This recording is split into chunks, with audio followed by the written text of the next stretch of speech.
it's a ticket, talking Mazda for the biggest. That's a comma and a comma and a comma, gotta get it, get it. And it's a ticket, talking Mazda for the biggest. That's a comma and a comma and a comma, gotta get it. I'm a comma and a comma and a comma, gotta get it, get it, get it, get it. Comma and a comma, gotta get it, get it. And it's a ticket, talking Mazda for the biggest. That's a comma and a comma and a comma, gotta get it. I'm a comma and a comma and a comma, gotta get it, get it, get it, get it. Comma and a comma, gotta get it.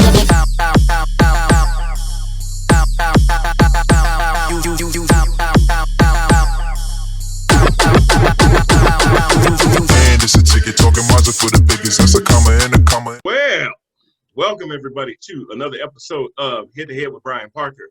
I am he, and we are joined this week by our esteemed panel, and we're gonna have to go ahead and get into it because we got some people who's got some ants in their pants. First and foremost, let's get started by saying hello to Miss Lori Parker. How you doing, Lori? I'm doing well, and I am she. Yes, you are. That's mine, everybody. I got that. Anyway, let's also say hello to Mr. CJ Jones. Boom. How you doing, sir? I heard you try to slide in that W. I heard you. You didn't take your wife's name? We're going to fix that. We're gonna fix that. I am Mr. TNTBS. Okay. All right. Wow. Okay. There's an elephant in the room. Let's talk about it. All right. right. We're going to talk about this elephant. Yeah. And let's also say hello to Mr. Brad Compton. How you doing, sir? Sir, yes, sir. How you guys doing? Good. Good to have you back, sir. Always. Last but not least, we got to bring in the franchise. Oh, yeah. We got to bring in the MVP.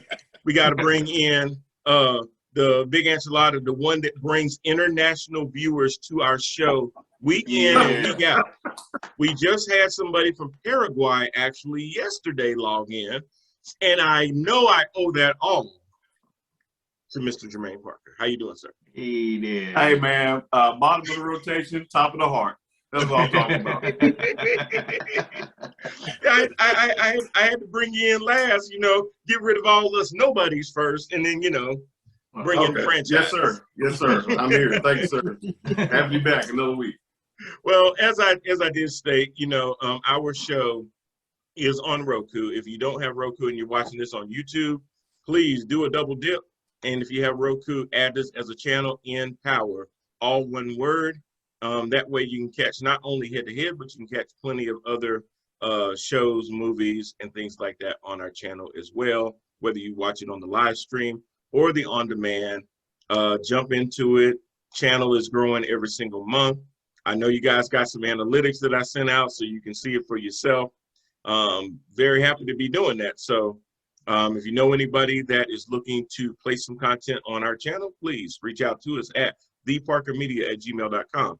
If you or someone else would love to be on our panel from time to time, again, theparkermedia@gmail.com. Let me know. As long as you're not peddling QAnon theories, I'll basically take you. You start talking about Trump being inaugurated today, we ain't going there. Has anybody seen Trump get inaugurated today? He's supposed to be our 19th president today. I ain't seen him yet? Not really. Did anybody go to McDonald's right down the street from the White House? He might be in that drive-through line. That drive-through line get a little long in D.C. And he like his Big Mac and his Diet Coke. Anyway, so what's going on, people? We are talking today about cancel culture. The reason that I wanted to talk, I've been wanting to talk about this for a while, honestly, and between impeachments and suppressing votes and things like that, and we still got plenty to talk about voter suppression and things that are going on, but there's this whole thing now around cancel culture, and it's kind of weird because it's funny how you'll hear Republicans talk about the elites and their cancel culture, and we'll go into it about Mr. Potato Head and Dr. Seuss and all that kind of stuff. And I'm sitting there going, does cancel culture have more than one definition? Because it seems to be tied to narratives. When you want to go with a certain narrative, it means one thing. And what I mean by that is okay, we talk about Mr. Potato Head and Dr. Seuss. Now we're talking about cancel culture. But Matt Gaetz traveling from his district in Florida to Wyoming to campaign against his fellow Republican Liz Cheney is not cancel culture, apparently. It's cancel culture in other ways, but when Donald Trump tells people to stop supporting different Congress people because they voted their conscience, that's not cancel culture. And here's my other thing too. Maybe it is, but is that really a bad thing? Is cancel culture a bad thing? You know, I was just telling Lori, I said, you know, if my daughter went to a school and I found out that her teachers were a bunch of white supremacists and I decided to enroll her in a different school, that's probably cancel culture, but I ain't apologizing for that. So I wanted to see what you guys thought about that, about this whole, I think cancel culture is almost becoming too much of a buzzword, like we're perverting what it is. And then in a lot of respects, it ain't always a bad thing. So CJ, I'm gonna let you go ahead and just take it, because you told me you ain't sleep last night because you've been thinking about this. Listen, but you hit the nail on the head, and you actually took one of my ways I was going to describe it. It has turned into a buzzword. Well, it was actually meaning one thing, you know, to raise awareness of like how we may be going a little too far here or a little too far there and lacking sensitivity. But the way that some of our right-wing friends are using it, they're using it as a bailout to not be held accountable, where we say you need to be held accountable for your actions, because if the shoe was on the other foot, you would dang on sure be holding our feet to the fire. But what about yourself? We turn the mirror around to them in several situations, but especially in the political arena, because that's what's getting most of the attention right now in the media. And it's kind of like, oh, but that's different. You know, it's kind of like how we was referencing the Friday quote from the last time I was on it. Oh yeah, but that's different. You know, so when you as an individual, you say, okay, now you did this to me when I did something that was far less impactful. Now you did something that was far worse. And we just want to see you, how do you hold yourself to the same standard that you're going to hold me? Now it's cancel culture. No, that's accountability, fool. That's what it is. And I put that right up there with Blue Lives Matter, alternative facts, which ain't nothing but a lie. It's just a pretty way to say lie, you know? So you can miss me with all of that. And that's just how I feel about it. But I've been seeing, like, not only your platform, but I've seen other media platforms like The View and all these other people that are talking about cancel culture, cancel. It's not, bro. Call it for what it is. It's lack of accountability. Where do you think that really comes from? Just people trying to be trendy. It just comes from people just trying to be trendy. You know, trying to say something that's kind of catchphrasy, and again, you're not being it's a distraction technique. It's just another way. I think some of it too is that people just not used to ever being held responsible for shit. Yeah. Yeah. I think where people don't think that ordinary rules apply to them. Right. It's different. It's different. About it so it's much different when I do. Or those people that are always feeling a sense of entitlement. Mm-hmm. Yeah, and that's why it's different. Because they think that when you're trying to silence them, you're restricting their freedom. You're blocking them from being able to do what they want to do. Yeah. There's certain people, and this goes into, like, even now when you're hearing about mask mandates and stuff like that, and people like, well, you know, I should be free to make a choice, and I'm sitting there going, well, okay, you get in the car, unless you want to hear that stupid noise, you probably buckling up on your seatbelt. Yep. I don't see how that's restricted any of your freedoms or your rights or anything else. It keeps you safe, but it keeps other people safe. Exactly. And not being able to, you know, get that same thing with the mask is, again, just another way of people that have a sense of entitlement to be able to cling on to things and try to use that as a platform.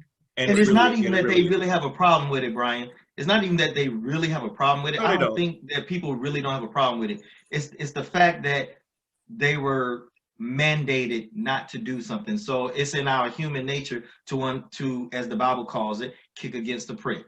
It's not that you, like, if no one made it a law, you would probably fall in line anyway. You would err on the side of caution. That's what I'm trying to say. You would err on the side of caution. But just simply because someone is doing your safety thinking for you, now, oh, you know, I got a right to, yeah, you do. You've always had the right to do right or wrong. Either one is going to have a consequence. And these are your consequences. Okay. What you thinking, Brad? I think everything that you guys have said is true. And I think, you know, the cell phones and the culture that we're in, where everything is recorded, that has added to it, right? So you take, for example, the guy from the show, what was the show, the dating show with the rose and the... The Bachelorette. Love Connection? Right, Yeah. the Bachelorette. So now Chuck it Woolery. came out that the one of the girls, and I could be wrong, one of the girls in the show did some things that wasn't so cool. A couple years ago, she attended like an old-timey white party or whatever it was. I don't know what it was. And then the host tried to defend her. And so they were both kind of canceled. You know what I mean? Right. And, you know, had it never came up, we'd have never known about it. Nobody would have cared. But it did come up. And so now people are saying, that's not cool. You shouldn't be that way. So we're going to cancel you. We're going to, and that's what we're debating, right? Should this happen or should it not? Should people be just balled up and thrown away? Or is there some wiggle room? Is there some leeway? Another great example, I think, is Governor Cuomo, right? I knew you were going to go there. Well, for a year, he was on top of the world. He was like, look, sorry, Joe, this is Cuomo's time. Let's do it all over again. And yes. He has the fall from grace, but he came back punching. I mean, he said his piece yesterday, whether you liked it or not, agreed or disagreed, he took the questions. He answered them to his best of his ability, whether you believe him or not, or like it or not. He had his moment, and he said, "I'm not resigning."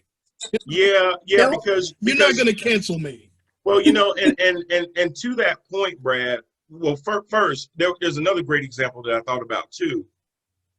Governor Ralph Northam of Virginia was being pressured to resign because of something that happened years ago, where he wore blackface. Now, how far do you go back in somebody's past and say, okay, something that you did in 1980 is relevant to 2020 at that time? I understand it's 2021 now, but how far back do you go and go, no, that wasn't cool, so you're going to have to resign? Well, let's ask Bill Cosby that same question then. Well, yeah, but Bill actually committed a crime. Wearing blackface in a crime is just poor judgment, I would think. Well, I think that's the difference. Crime or poor judgment. Right now in our society, we say that we can go back 60, 70 years. How do I know? Because there's 14, 16-year-old boys who did some bad judgment and have been incarcerated for the rest of their lives and to their very old men and stuff. So this whole thing of how we're going to protect whiteness, and I said it, when we do cancel culture and stuff and say, because all this really is, have you ever been mad at somebody and they got mad at you because you were mad at them? This is what the Republican concept of cancel culture is. And I take Dr. Seuss and Mr. Potato Head, the latest things and stuff. It wasn't that anybody else said anything. A company that hosts the trust for Dr. Seuss said they looked at some of the images. And if you think back there, it's not all the books. It's not all Dr. Seuss books, but there are a couple of books that had some representatives from Chinese people, ethnic people, and a very, unflattering caricature of Asians and stuff like that. They said, hey, you know what? Our books are for everybody. This was them. They said our books are for everybody, and we want to be sensitive to that. And so therefore, we're not going to continue to publish some of these books because we don't believe in what some of these images represent. And then people got upset like, the left is doing this. It wasn't that. They had some personal accountability where they went back and said, you know what? That doesn't look good. But the Republicans got mad because somebody else got mad. It's a false kind of anger. And it doesn't really mean real cancel culture. You know, I'm gonna take it all the way back. You know, real first cancel culture, God, when he put Adam and Eve out, you know, they could have ate for anything they wanted to. Why he put them out there? Why he put them out? And put a guard up there to make sure they couldn't come back in. But then didn't he do it again with the flood? Didn't he say I'm done with all of y'all? Did he cancel the world? Was that the ultimate cancel culture? That is the ultimate. That's a mic drop. That's mic dropping. Right. You know what? I'm done with you, bro. Yeah. He just said, you know what? I'm done. I'm done. I'm done. Man, I told you, bring the ignorance, bro. I knew it. Jay, that was deep. Jeremy, that was deep, bro. That was deep. That's for all of our evangelical friends. God is our example of cancel culture. But you know what? When Like, you say they had another. When the Lord sent you to hell, did he just cancel you? No, you canceled yourself. No, you canceled yourself because it was. No. He went all the way back to the because it was the way that you were living. Okay. Well, but anyway, hey, that's just his opinion, though. That's his opinion. Hey, but you know what? Another example, and I had just saw this just on today, so I'm not going like I've been doing it. I didn't know that Amazon had changed their label. Yes. Right. Because Hitler. When I saw the images, I'm like, how do you get Hitler out of a tape? The first thing that came to my head, because maybe it's because I know the company and I run their boxes, but when I saw the label, I'm like, how do you get Hitler out of that? Dude, I was thinking the same thing. It's a piece of tape. It was a piece of tape. It gives you the idea that the tape is secured. But I mean, I was like, oh my God. The tape with the smiley face. So so basically this just confirms that we are in a hypersensitive society. Yes. And anything and everything. I mean, what's up? No, I was gonna just say, so now in this day and age, are you saying is it now more hypersensitive of being politically correct? Because remember when we had started years ago when everyone was politically correct. So do you think this is like a superimposing that everything that has to be analyzed? Man, everything. Like it goes back to that movie that me and my Demolition Man. where everybody in that society is so sensitive to where like whenever Sylvester Stallone's character, when he wakes up or when they get him out of cryostasis, he's like, what is this paper mache environment that I was used to? Like, what is this? You know, be well, nobody shakes hands, makes contact. You can't you get fined over a swear word. That's kind of where our culture is really going. Well, what you're basically saying is all the aggression is being taken away, and it's kind of just, I don't want to say that word. It's making everybody be a little bit. So you're saying that they're having a temper tantrum because they can't set forth their aggressiveness because it's being taken away from them, because everything they feel, anything that they hold dear is now being taken away from them, and so that's why they did temper tantrums. That's why we had all those folks climbing the walls of the Capitol. Yes, because of the temper tantrum. Well, Lori, yes, because you have to remember, it's all even in their slogans: "Make America Great Again," which is an indication to them that they're losing what they had. You want to take away our Confederate flag, that's our heritage. You want to take away all these things that have been great to us so that now you can have same-sex couples getting married. Now that my business have to make wedding cakes for 2 lesbians. All these different kinds of things that before we ain't had to worry about that. We just want to be able to say the word nigga in peace. Right. And out loud if we choose. And out loud without you sitting there shaming me or me having to worry about taking down my Facebook page because now somebody found out where I work and now they want to bring down my business because all I wanted to do was just say nigga out loud. Or intimidate people because of the symbols that I have that tell you that I'm a hater of a particular group or a hater of a particular color or whatnot. See, I got that right to do that. You don't, because see, you're second class, if that, and you're subhuman. You Well, know, so last ahead. week it was on display. It was on full display last week during yeah. the conference. What was the name of the conference? CPAC or TPAC. CPAC.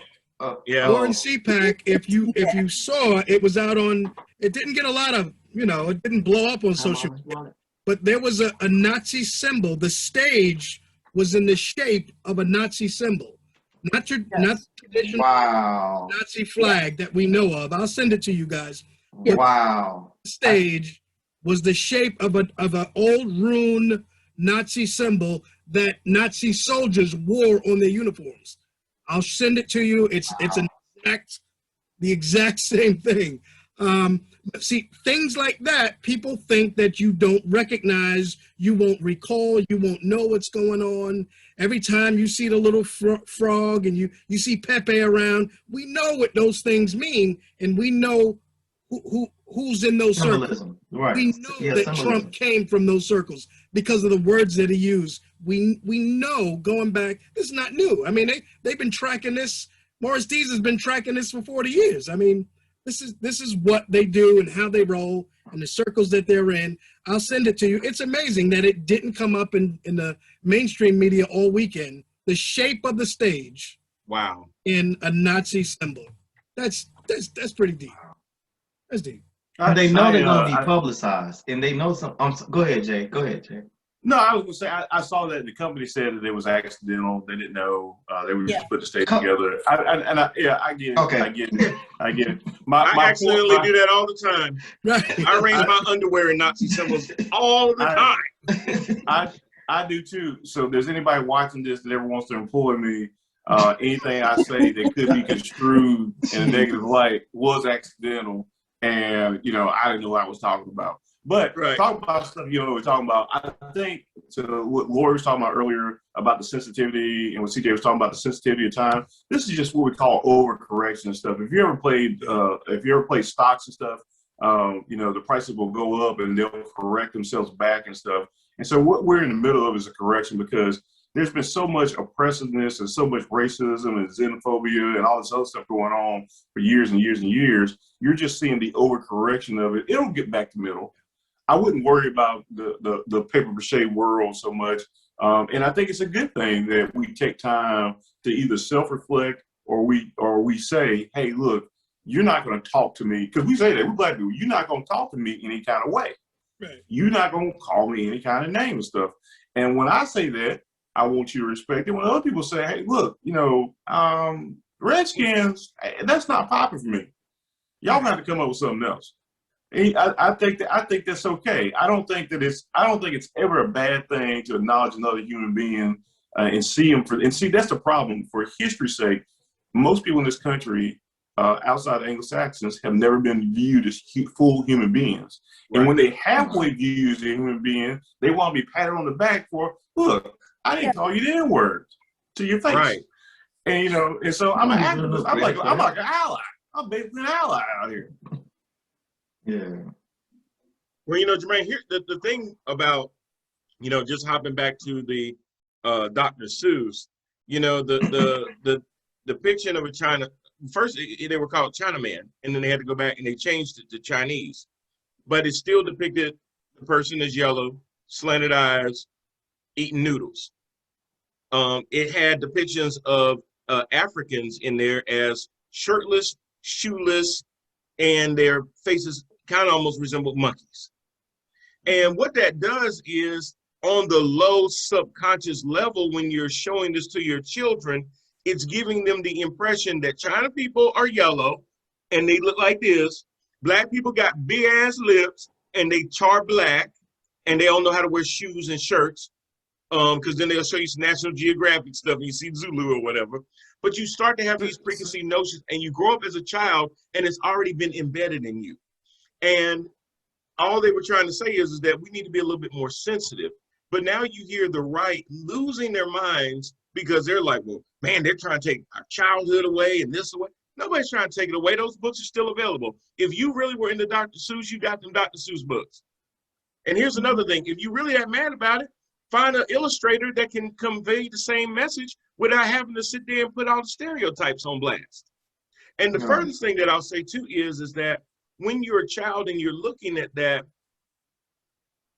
you didn't really see anything in there about race. No, you didn't. You just saw characters. That's the point. Yeah. That's how they get it into you, is because you don't see it. Symbolism in media, since they had silent pictures and stuff, has been there. It's been there. It's been purposely introduced. Hey, quick quiz.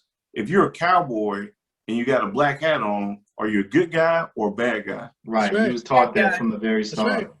That's right. So who wears black, who wears white? That's right. And that's why I absolutely never like cowboys of any kind. Cowboys. I hate them.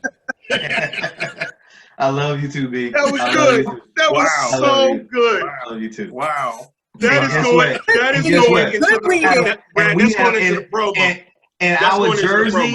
And our jerseys are white and dark, so we can be both. But why is it that just Cowboys are America's team? Why can't Native Americans be? Let me tell you something about America. Okay? Don't talk about my America, bro. Well, but I mean, I think it's what Jermaine said. We all know it's there. We've all seen the studies. We all seen the heartbreaking videos of the Kenneth Clark research done back in the 50s. Well, which do you think is smart? Which is the dumb child? Which is the right? And it still almost brings tears to my eyes to see the little girl have the little inner conflict. Yeah, that's me, and I'm the dumb one, or I'm the one that's not pretty, and you know what I mean. That's heartbreaking. But it's what we do to our kids through media and through everything else, through images, all the time, generationally. Well, I mean, think about it this way too, and it is a culture thing. Think about it. When they announced that they were going to have a Latino Spider-Man, they lost their damn mind. His name was Morales, and he was going to be in the Spider-Verse. They lost their freaking minds. Now they're talking about Michael B. Jordan possibly being Superman. Oh, hell no. You know? No, they lost their mind whenever they introduced him as the Torch, or he was about to go for the role of being the Torch. Yeah, it's right. For Fantastic Idris Four. Elba is James Bond. You know, the suggestion being thrown out. Idris, that, didn't they? And I've been hearing that for he would have made a cold James Bond, bro. Oh yeah, he would have made a cold one. Well, and so that's kind of the problem, right? Because every time we get a hold of something, we blow it out the water, and they can't come in behind us. Exactly. They all had their brothers from. And that's all that was, because you can't get mad at him because he is from the UK. Now what? Yeah. He would actually, all he would have to do is he don't have to fake the accent. Exactly. He don't have to fake the accent, and he stays sharp. So I mean, what? He's done action before. Exactly. Yeah. I think when we talk about all the people that are, he's cultured and spins music as well because he's a DJ. Yep. Yeah. He is. Yeah. Bosie is nice. I think when we talk about how people are offended by certain things, and we have to understand that it is motivated. It is a protection of things. But when people say you're ruined, like Dr. Seuss, you're trying to ruin my childhood. We all had a great childhood growing up, and I think most of us grew up believing in Santa Claus. But as adults, we don't believe in Santa Claus anymore because we understand the reality of what's going on and stuff, and that was, you know, that wasn't true. That was then. That was then. This is now and stuff. And that's a lot of things. Is that was then and this is now. The real true cancel culture and stuff. When we talk about Muhammad Ali, when we talk about our Colin Kaepernicks, when we talk about our athletes in the past, and Malcolm X, and heck, even the degree some singers who spoke out during the 70s about the Vietnam War. Yeah. Those guys were actually canceled. Yeah. Right. What we're seeing now again is a correction of previous bad behavior. I saw one of the guys I follow on Instagram. He put a meme out there. It was with Dr. Seuss. It was with the Cat in the Hat and Thing 1, Thing 2's running around at the White House with Michelle Obama back in circa 2011 or 12 or whenever it was for Dr. Seuss Read Day. Read Across America is what it is. And said, well, was he racist when Michelle Obama had him in the White House? And I'm like, I don't think that means anything. I think a lot of people like to play a whataboutism, or what about this, or what if this, and that kind of stuff.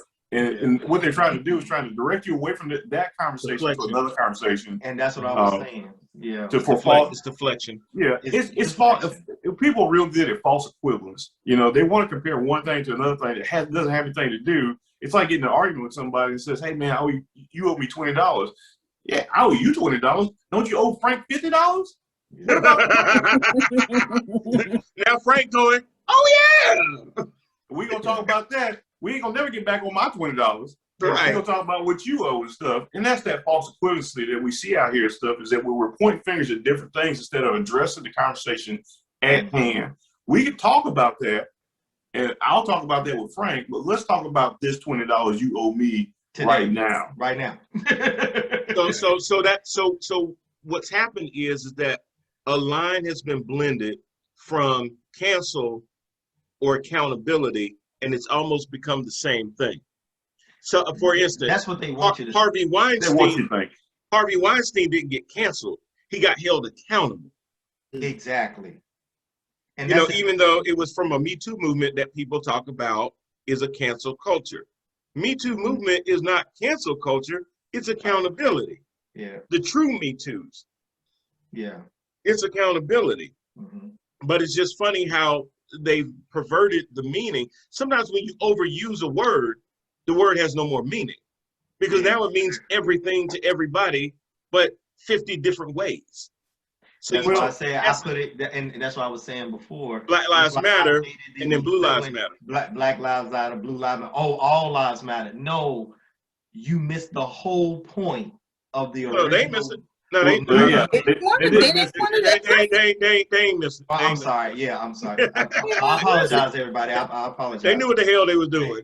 It was a distraction from yes, America as a whole waking up and understanding. Hey, this is an actual, real, current problem.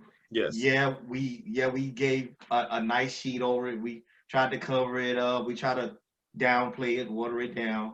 Oh yeah, they put sheets on it. I was about to say they love putting sheets on stuff, especially themselves. Oh yeah.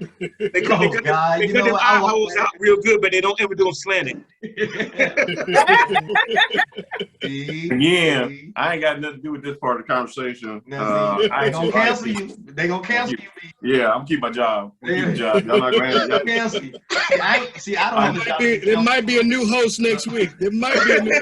Yeah, I'm not going. I am your new host. A few lights. I'll be the new host. Lori gonna cancel me. How about that? Damn shame. Cancel you? Never. But like you said, it really is. What's happening now is about accountability, and that's kind of the thing. When you look at guys like Josh Hawley and some of our new Republican senators and stuff, and what's the crazy chick from Georgia? Taylor Greene, Marjorie Taylor Greene. Yeah, I mean, not a brain cell, right? Bruh, talking about false equivalencies, they were talking about voter suppression on the floor the other day, and she said, you want to know what's real voter suppression? She equivocated people standing in line for 12 hours to the fact that she had to wait 7 minutes to go through security just to be able to come in the chamber to vote, because she was one of the ones bringing a damn gun on the floor. Right. Wow. So she equivocated 12 hours of standing in line for your right to vote to the fact that her vote was being suppressed because she had to go through security at the chamber for 7 minutes. Here's an apple. Here's an orange. It ain't even two fruits. It's an apple. This is some celery. She makes Sarah Palin look like she got 2 brain cells. Wow. Now I can kind of see about seeing Russia from her house. That almost starting to make a little sense. Wow. She just pushed Sarah Palin up a little bit and maybe made Dan Quayle look like he passed the 2nd grade. I'm just saying. I know, I went in, didn't I? But Wow. Okay. I was gonna let you have it, bro. You was on to something. Yeah, bro. Hey, Hands off. boy, don't let Kobe when- get you, boy. when you can make Stay in the house when all you day, can think make of stuff. stupid look smart, you Yeah. are somebody. Yeah, Yeah. That's almost that's a gift. talent. That's almost a gift.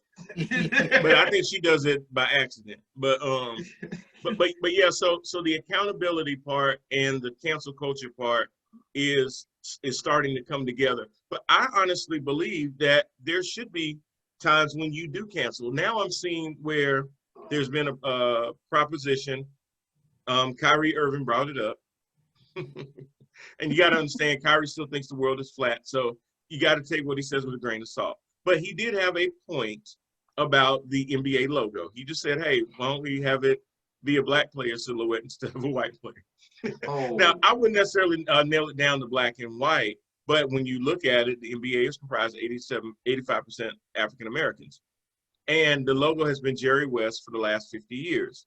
All he's saying is we refresh it, and then people started talking about, well, if they do it, who should it be? And somebody on one of the message boards said Kobe. And people lost their effing minds that it could possibly be Kobe because of what Kobe did. What do you mean? Stayed with the same team for 20 years, was an ambassador for the game. Is that part? Exactly. No. Colorado.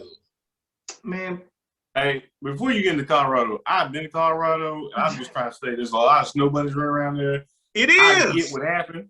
Me too. It's Stone bro, Cold that's Nashville. Bruh, Man, they everywhere. Yeah, and They are raised- to they the are young lady that came to raised- clean my room. they it are was bred. consensual. They are raised and bred Right. to pursue certain how did my wife say it the other day? Safe black ones. You have to be Yeah. safe. You mean like Wayne Brady safe? The smiley. Will Smith safe. Will Smith safe. Yeah. Jermaine Yeah. Parker says. Actually, Mm. no. No. I get blamed for that a lot. Yeah, no. You crossed I- over to the I- you crossed over to the baby. I'm sorry, no. Bruh, oh my goodness. Ooh. Listen, I have been labeled a magnet. I don't know why that is, but I've been Magnet. blamed for my smile because I look safe. Because Oh, Oh. you're an unassuming black person. I got you. yeah, Mm. Yeah, you're not like the rest of them. right. I actually smile. So, like, whatever that means. You know what? I think they got a point. I think they got a point. Yeah. Yeah, that- come on over, I mean, CJ. that Get I a look beer. at you. CJ, got a you point with want a Kobe. beer? Bud, you want a beer? I speak the language, Get my man. name. Look, I am multilingual. I do. I speak our language. I'm hood. Don't forget Right. that. You're bilingual. But yes, I am. I really am. You're a chameleon. You blend in. You blend in so well. You speak so well. Let's not go there about speaking well. Yeah, that's a whole nother topic. But you know what? Other time. Hey, We gotta save that one you know for what? another one. You know what? I would raise that though. Assimilation, in my opinion, is a kind of cancel culture because when you start asking people to put their culture to the side to assimilate into yours, isn't that cancel culture? Yeah, because you literally have to put yours to the side. You literally have to do that. You tell people when they come to America they need to speak English. Tell people they come to America they can't value Islam anymore because now they're in America. Isn't that cancel culture? That is definite. No, that's not Okay. cancel culture. No. I don't think so. I think when you're mixing cultures, when you're blending things, yeah, you're not going to be the If same. you are accepted. But my You're not gonna point say is, that, but they if have I been if told- I come from a Muslim country right, and now I live in America, right. how do you shove Christianity down my throat and I'm Muslim? And you're trying to basically tell me I need to adopt more Christian values than my Muslim values. Are you I not think, telling my I think one of the beauties of America is you can still be Muslim. You can still be Muslim. Right. No, you're that's still all be right. Indian, Yeah. but the dominant culture or the center culture is still going to look at you side-eye. They're going to do that. That's natural. Like, look, when the Italians came over, when the Irish came over, you know, they had to take off. Some of them even changed their names, right, in order to and get into that river a little bit faster, where we didn't have that luxury. But that's not cancel culture. You know what? To hell with your river. We're going to stay right here in our little stream, lake, or pond, and we are going to be fine. And then now the rest of the culture says, no, wait a minute. We like that their pond better than ours because Brad, when people originally came to this country, wasn't the dominant culture Native American? Well, I mean, yeah, I mean, but that's different. That's different. That's different. No, they weren't looking to assimilate. They were looking to take over. They were looking to dominate, and they did. And they did. They took Mission accomplished. Absolutely. But they weren't looking to be, you know, mano a mano, we're best friends. No, they never. Well, that's what I'm saying. They didn't come to America and say, it's funny. Anybody now that comes to America needs to assimilate, but when they came to America originally, they did not assimilate. Right. No, they dominated. They dominated. Right. Right. So you're dealing with people with the mindset that they do not conform to the things that they expect other people to conform to. Right. Right, because it is different. What was the mantra during the rally in Charlottesburg, Virginia? Wasn't it, Jews will not replace us? Jews will not replace us, yes. Right. You will not replace us. We're still here. And that's how they feel. They feel threatened. They will find their threats everywhere, right? They're going to find, because they've done so much. Latinos who are working on farms for pay. That's a threat to them. Jews who they're taking away their good American jobs. Absolutely. You're not going to pick any lettuce. They're taking Tommy's not going to pick lettuce. He's not going to do that because he's way above that because he has way too much to do than anyone else. But it's okay for Pablo to do it. I didn't come to work to work. I don't know if I got twisted. I didn't come to work to work. But them people over there, they ain't gonna take our jobs here in America. That's all I'm saying. I saw a meme that I'm waiting for someone to say, I had a great job picking fruits until the Latinos came and took my job. You know what I mean? Everything was going so good in that tobacco field until the Mexicans, a truck full of Mexicans came up and they started, and not only were they picking, boy, they were picking so fast and their calves looked like cantaloupes. We couldn't keep up with them. I said, boy, don't y'all ever get tired? I need a break and y'all keep on going. How do y'all do that? Jesus. Well, the problem is that for way too long this country has prided itself, like we talk about cancel culture and stuff, and part of this Make America Great thing is that the false narrative that we, the conquerors, have written history by. You know, that it was, you know, what they want to tell you, and they want to tell you is that with these two hands we built this country, and that's not true. It was black, brown, Chinese people that built railroads and did all this other stuff. But the White House, DC. White House, I mean, everything and stuff. But the problem is because the narrative has been with these two hands, I have done great things. When people come, when migrants come in and they come in, they get lower paying jobs and stuff. That's when they say, oh, they're taking those American jobs. Like, those were never American jobs. Never. Yeah. You know, you told this narrative that you did everything, but you didn't do everything. And and the problem that you have is that the top 2 or 3% of rich people who happen to be white help publish that narrative down to all the poor white people are your worst enemy because they have none of that. They're the ones that tell you there's no such thing as white privilege, because I didn't grow up with no white privilege. I grew up in a shack. And everything that I got, I had to work for with these two hands and stuff. So I don't appreciate you talking about that. But what they don't understand was there were some black people who grew up in a shack, in a shack they didn't own, on land they didn't own, making pennies on the dollar for what they were making and stuff, and all the policies and stuff that kept them and allowed them. They're like, well, I had to go to school and I had to do this. Yeah, but you were able to get a loan to go to school. When you got out, there was somebody willing to give you a job. There was somebody willing to sell you a house. There was somebody willing to allow you to invest your money or come and show you how to invest your money once you got to a certain plateau and stuff. And you were afforded some stuff.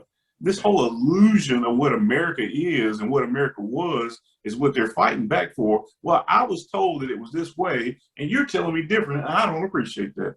Right. Yeah. It doesn't fit the narrative, right? Absolutely. It does not fit the narrative. Absolutely. Well, I think we all have pretty much on the same page about cancel culture just kind of being overblown. There are going to be times when, whether people want to call it cancel culture or what, we're calling it accountability. And that's going to be here to stay. More and more people are going to be held accountable for the things that they do. And the problem is that it makes people uncomfortable when somebody is calling you out on your own BS. For a lot of people, it's just easier to maintain that BS than to have to apologize for it. People don't want to apologize for it. And it's really not looking for an apology. We're saying, look, times have changed. As times have changed, things change with those times. There's nothing wrong with that. But, and then all in the potato head people, they sat there and they trying to have their cake and eat it too in a way, because they're trying to do away with the Mr. and Mrs. because they realize that some kids have 2 moms or some kids have 2 dads. And they're just trying to be able to be everything to everybody and make people feel all inclusive without saying, why does the potato head family have a mom and a dad, yet that doesn't reflect my household? And they want people to identify by representation. That's the same thing what they did with Barbie. For the longest, Barbie was a blue-eyed, blonde-haired white girl baby doll. And then they started making different ones. They started making different shades of Barbies and things, and they called her Barbie or whatever. So that people could identify with it. Because when black girls used to have baby dolls, all their baby dolls were white. And she's sitting there combing this long white hair. And now when this child's hair won't hardly grow, and now she goes to school, she gets picked on because everybody's idea of looking good is to have this long glowing hair. So many sisters have all these perms, and by the time that they 35, they lost all their hair. Now they want to go on their natural journey. Yeah. They ain't got no choice. I'm going on this journey. Follow me on my natural journey. Yeah, but you done so bad. I'm not going down. I'm not going down on that boat. Why? You really had to go there on the natural journey. You really had to go there onto this one on the natural journey. No, sir. Let me distance myself from that. I got 2 ex-wives. I've already seen the devil. You can't scare me. But no, I'm gonna scare you. I'm gonna scare you. All right. I'm gonna get you. Hey, cancel that ass. Cancel him. Cancel him. Yeah, you ain't canceling. You ain't canceling me. I'm just gonna test my food on the dog. And now we say hello to our new host, Miss Lori Parker. That's right. It's the Lori Parker Show. Welcome, everybody. Welcome. CJ, she ain't gonna kill me off because I'll just order from Grubhub or test the food on the dog first. So if I look a little thinner, it's because I'm not eating, because I didn't trust to eat. Hey, let me ask you a question though. How do we know that Mr. Potato Head was a mister? Was it what? How do we know that Mr. Potato Head was a mister? He could be trans now. Oh, because he had the mustache, the hat, the tie, the bow tie. And Mr. Potato Head got red lips. Now I know what you're saying though. And blonde hair or something under the hat. This was an interesting conversation I read about this. And so it was basically saying, so you're saying because he represented himself as a man, he was a man. So basically, when we're talking about transgender people and stuff, or people who self-identify as binary, I knew you were going there. Whatever. As long as they don't, it's not based on science, because Mr. Potato Head is not based on science that he's a man. It was just because he said he was. So if you say you are, you say you are, you look the part, you act the part, therefore you must be. You must be and stuff. He's gender fluid. But so, can he really prove it? No, he can't. It's just he can't prove it, right? So the whole argument was for people on the right who have this thing about there's only 2 genders and you were born this, you were born that, but they're willing to argue that an inanimate object, because it represented itself as a gender, should be recognized as that gender forever. And therefore, if you apply that argument to our brothers and sisters who believe themselves not to be as they were born, then that argument says that, well, if they say they are, then they are. Thanks for getting on board now. Now let me go in this bathroom. Yeah. Oh God. Right. Yeah. You know, that's why I said sometimes these things are built out of convenience. You know, the way that I started the show was there's a narrative. When I have a certain narrative and I want to bend this to that narrative, that's what I choose to do. You know, I'll give you a perfect example. One of Biden's nominees for Office of Management and Budget, Neera Tanden, had to withdraw her nomination because she sent out mean tweets. Right. Right. Now, I don't know if these a-holes have been asleep for the last 4 years. Right. But I seem to remember every time somebody would ask these folks, hey, what do you think about the tweet that President Trump just said? And they would fail. Oh, I'm late for a meeting. I gotta go. He's just a man. I haven't seen. They wouldn't say that. They would say they haven't read it. I haven't seen it. Hadn't read it. And then when you try to read it to them, they say, well, I don't know. I don't know about that. I don't know nothing about that. I have no clue. So you've seen this guy in action do some of the most xenophobic, homophobic, race baiting, gaslighting things via Twitter, and now because she basically did tweets that called out certain people, now that's a problem because I don't think she can be bipartisan. Were you worried about the? Now wait a minute. Are you having a higher expectation for the Office Management and Budget person than the chief executive of the USA? Well, I think, you know, to be fair, I don't think that a politician is expected to be bipartisan. I think a government official is, and so if that's the hang up, yeah. But being able to go, but it does stink of hypocrisy because of the source, Twitter, because of the tonal language. She didn't do anything worse than Trump has ever done in a rally in terms of what she said. She was mean. She was mean to some people. But there were other hacks that Trump put in other cabinet positions. Chad Wolf, Zinke, Grinnell. All of those were not politicians, but they were in policy positions, and they had said some crazy things. One of them ran with birtherism. Yeah. You know, about Obama and stuff like that. So they've done the same kind of stuff. And Trump, McConnell, and all them looked the other way, and that wasn't a big hang-up an issue. Take Trump out of it, a lot of his appointees had some of those same issues. Right. Yeah. And these are people who introduce policy, like Gorka, Miller, all of those people, the Attorney General, I forget his name, the little guy, that he totally embarrassed the hell out of him for years. All of those people were responsible for policy, and they had a long documented history of saying some of the most vile racist shit that you. Stephen Gorka once said that the problem in America is the black male. And somebody who the president has close to him? Come on, man. Exactly. Same thing like you brought up Cuomo. They so ready to get rid of Cuomo. How's Brett Kavanaugh on the Supreme Court? Right. Well, you know, I will say this, and part of this happens to be that Democrats are still playing by a set of rules that they themselves crafted years ago. Correct. Republicans abandoned and hadn't played with, you know, and so if they're so weak as to go, well, they're not going to like it after the last 4 years. I mean, it's really Democrats are in an abusive relationship where they believe that their partners is playing the same game and the same rules, and it's going to be better next time. I know that he just got through smacking me all around and stuff, but it's going to be better and stuff. Yeah. And that's the policy, you know. But even, and I got to throw this out here, Biden does not want anybody Democrat to get elected again because he's talking himself out of these stimulus checks. I think he's trying to talk it down to $1.50. And you got to make less than $2,000 to even qualify for it now. I mean, it's ridiculous. Popular things now are being walked back by the administration and stuff.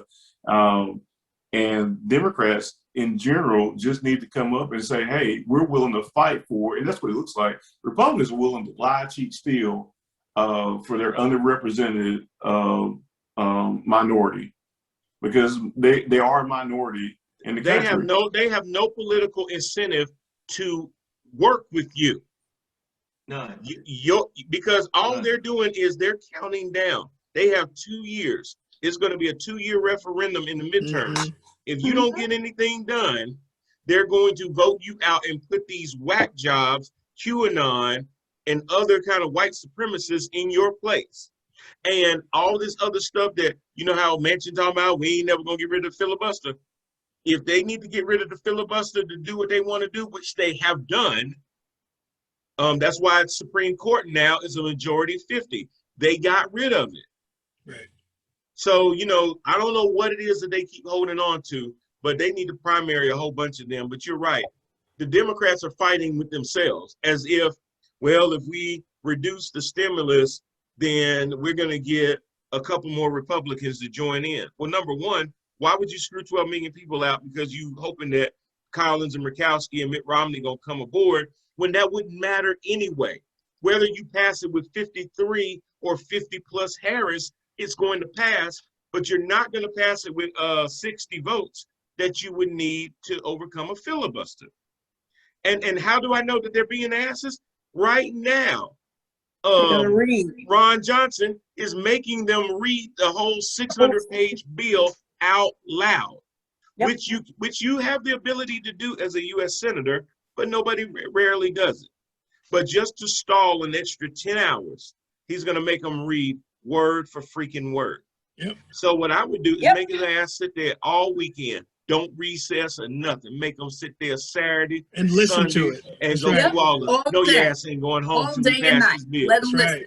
All day and all. You want to play like that? See, that's the problem with Democrats. Right. They like to play a clean game. It's like when the Bulls used to get beat, their ass beat by the Pistons till they figured out, I'm going to need to start lifting weights, and I'm going to have to start getting in their face too. They tried to be nice, and they kept getting eliminated in the first round till they realized that, you know what? They ain't playing by the same rules, and they keep being rewarded for it. Yeah, you got to learn how to play bully ball. You gotta learn how to beat them at their own game. Yeah, you do. You know, you do got to get a little dirty. You do, or at least a little bit aggressive and stop being. I mean, that's a better word. But yeah, you do. Yeah. You don't have to always take the high road because sometimes taking the high road, you end up getting railroad. They bend over and say, "Give me another." Yeah. Or it's the Charlie Brown Lucy thing. Like, I know you've screwed me for the last 20 years, but I'm gonna give you one more chance to put that football down because I know I can kick it. Yeah. Okay, I'm gonna give it to you, Mitch McConnell. Here's the football. You sure you ain't gonna move the Mitch? Oh, you can trust me. You can trust me. And he pulls it away from him every time. And then when you have these traitors, and I said traitors, like Joe Biden and Kristen Sinema, and we're not primarying them and putting and now I know it would be hard to primary Joe Manchin because he's in West Virginia.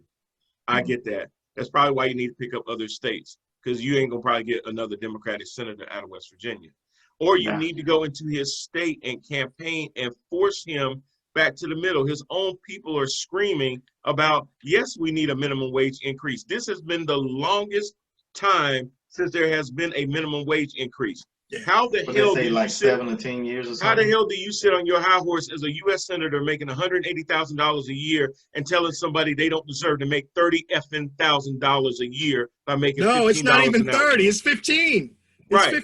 $15,000 a year. Right. but I mean that $15 an hour, then that comes out about $30,000. No, a year, it comes out to 15,000. No, it's 30. It's 30, right? Yeah. What they're making now is. Oh, you mean if they go? If they go up, an hour, right. Yeah, right now it's 15. I'm talking about the 725, right? Right. Yeah. We're just trying to get them to 30,000. Right. And unless you got like 2 or 3 people in your house, that's still low. And that's the average house that's just barely making it.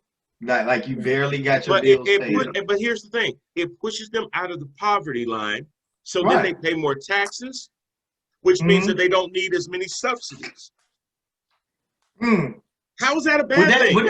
But wouldn't that stimulate the economy? Well, yeah, because you have more people paying payroll taxes. So it's almost like you want to keep people down. We do. And be dependent but then complain that people are down and being dependent and can't pull Right. themselves up by the bootstraps. I pay even for though- that. I even pay though for you that. won't give them, even though you won't give them no boots. Right. You know, My you know, brothers, people in different states. What's that, Jeremy? What'd you say, Jeremy? I tell you here now that this is a plot against us. They Is it going Jesse every Jackson? fight is ours. I say we Okay, stand Jesse. up. We raise up our own political party. Jesse, We stop. grow our own Stop. food. Get 'em. Get your guns ready. Get 'em. Stop it, Jesse. I got mine. Yeah, Stop get it. your guns ready. He really does. Don't Yeah. have fun with that. No, I ain't bullshitting, bro. It's right here. I ain't bullshitting. I ain't never bullshitting. I don't know why you had to come onto the show strapped. I mean, I I'm thought we always had a ready. civil conversation. I'm always ready. I mean, Second Amendment. I know That's I my talk about Second about Amendment, the bro. Cowboys, but I'm we can exercising settle my this. Second Amendment, bro. I mean, talking just to add on about the livable wage, they were talking about the former mayor from Stockton, California, who did that experiment where he gave each by the Stockton, California residents who were under a certain income limit, which I think was around $46,000. They were given a stipend of $500. And in this study, he basically said that these individuals, when they were given the money and they were not told what to use the money for, they were just said, here's your $500. And they used it for childcare, fixing their car, paying their rent. And the amount of things that they were able to do, now they were able to do things with their children, take them for ice cream. So it's just, so when I keep hearing about these individuals that are talking about, well, we can't raise it up to $15 because, you know, we're going to lose jobs. Well, they're right. People are going to lose jobs. They're going to lose their second and third job because that one job is going to be enough Right, for them. that one job. Thank you. don't have to do And that. that's the point. That's And the that- point. And That you're is right. the point. And that's why I say this. If you look at it, and we're talking about it, and I don't think anybody here has an economic or poli-sci degree, but we're just laymen talking about the situation who could work out. Well, if you pay people more, I'm sorry, yes, ma'am. But people will sit here and understand that when you give people money, resources, they'll just do things that normal people do, like to better their lives and stuff. We all have a circle of comfort that we need to live in, where we need food, we need shelter, we need these things. We want to be safe, and when we get this extra economic bump and stuff, we can take care of those basic needs. And once you take care of those basic needs, like in Maslow's pyramid hierarchy of needs and stuff, Yes. once you take care of the basic needs, then you can move to the next level, to your highest level and stuff.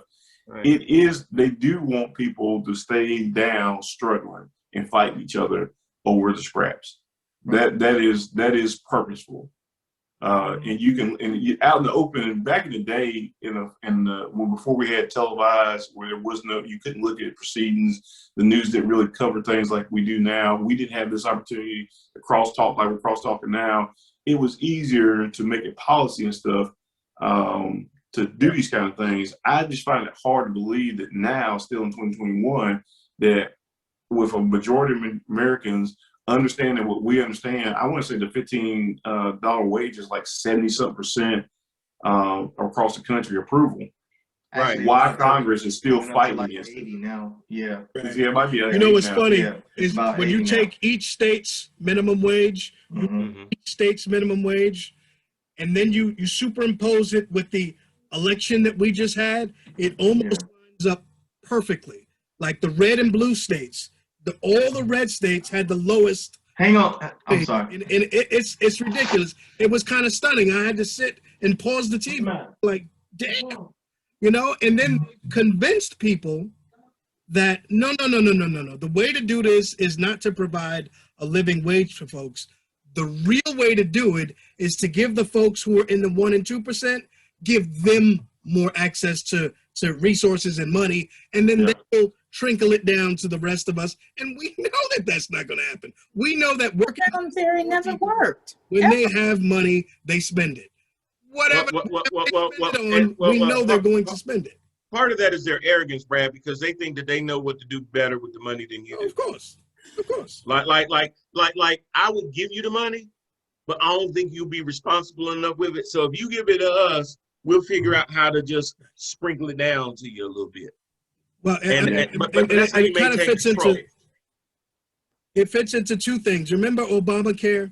Well, I don't like Obamacare. Hell no, I don't like Obamacare. Well, you have it already. You already have it, and you love it. You know what I mean? But you don't like it because it's Obamacare. I mean, it's the mind. Yeah, you'd rather have no insurance and die things. because it has his name attached to it. Absolutely, Yes. absolutely. Yeah. And that is America, my friends. Right. And on that, and you're right. And on that note, we're gonna wrap because that is a great bookend to that, because we could go all over minimum wage, and we will. We'll still talk about it because hopefully over the next week, after the 10 hours of reading the 600 pages, that and after the amendments and everything, if the bill goes through the way that it is, then it can just be passed by the Senate, 50 votes plus Kamala Harris, and go to Joe Biden's desk. If there is any change to the bill whatsoever, then it has to be conferenced between the House and the Senate, and it goes back to the House to be approved as the new version, which could delay it. They're trying to get this done before the middle of the month because that's when a lot of those unemployment benefits will run out. And Democrats, unlike their Republican counterparts, actually care that people don't have lapses in their unemployment insurance. Maybe some of these Republican senators and congressmen should have a lapse in their pay when things like that happen as well, so that they can actually see what it means to miss a check when you've already committed to having to pay a bill. Maybe you have ACH things that get drawn out on your bank account because you expect those funds to be there at a certain time, and only for it not to happen, and now you get overdraft fees. And that's just another way of keeping people down as well. There's a lot of things going on in this economy, and as we have said many and many a times, voting local matters. Make sure that you are into the what's going on in your local area. National elections are good, but we have to make sure that even our most local politicians are not trying to gerrymander, redraw lines, restrict your voting rights, restrict how many days of early voting you can have, restrict whether you can have no excuse absentee voting, and how many lines you stand in, how many ballot boxes, everything. And now it's getting to the point where even a attorney for Republicans in Arizona flat out told the Supreme Court that they're doing it because they need an advantage, because, as he put it, politics is a zero-sum game. They used to not say the quiet part out loud. Now, they simply don't even give a damn. The question is, do you? With that, I'm going to thank my panelists, Lori Parker, CJ Jones, Brad Cawthon, Jermaine Parker. This has been Head to Head with Brian Parker. Please join us each and every week. See us on YouTube. Like, share, subscribe. Did I say share? Please share. Anyway, this is Brian Parker, and we will see you again next week. Take care. All right.